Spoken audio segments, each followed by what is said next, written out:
Simba avokoa ny voly sy ny asa andavanandron'ireo mponina ao amin'ny komina Isoavana. Dibo-drano avokoa ny tanimbary sy ny tanimboly ka simba tsy nisy azo ndraisina intsony ireo voly rehetra n'ireo mponina.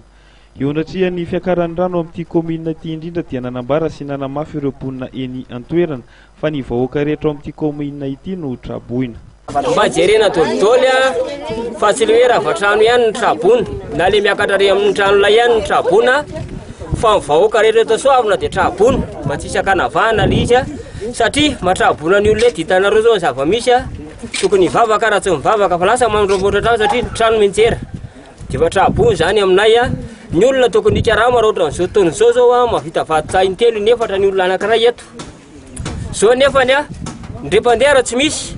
tanany fotsiny nataon'ny olona eto zao inarina tao rano ve no jerena inona trabona dolo zany aminay fa tokony tsisy fanavakavahana le izy. Tsy ampy ireo traboina ny tranolay izay napetraka vonjimaika andraisana azy ireo amin'ity komina ity ka nisy ireo tsara sitrapo izay nanome trano ho an'ireo traboina tsy tafiditra ao anatin'ny tranolay.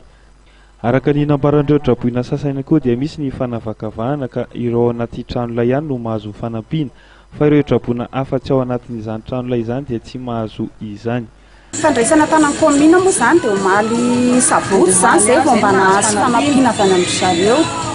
dia misy fanampiana hoe avy any amin'ny avy any amin'ny filoha zany dia raha tsy makany amin'ny stand zany zay tsy mahazo an'le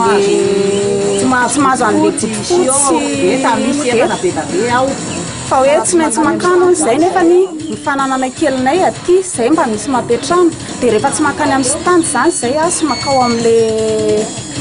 amin'ny tranon'ny fanjakana dia tsy mahazo an'le fanampiana avy any amin'ny filoha. Sahiran-tsaina mafy ireo traboina tsy nahazo tranolay araka ny fanazavana azy voaray satria dia tokantrano enina no indray miara-mipetraka ao anatina trano iray izay nomena tsara sitrapo teny an-toerana. Tsy ampy anefa izany ka miantso ny fanampiana amin'ny fitondram-panjakana trany sy ireo malala-tanana ireo traboina ao amin'ity komina ity mba hijerena azy ireo amin'izao voina mahazo azy ireo izao.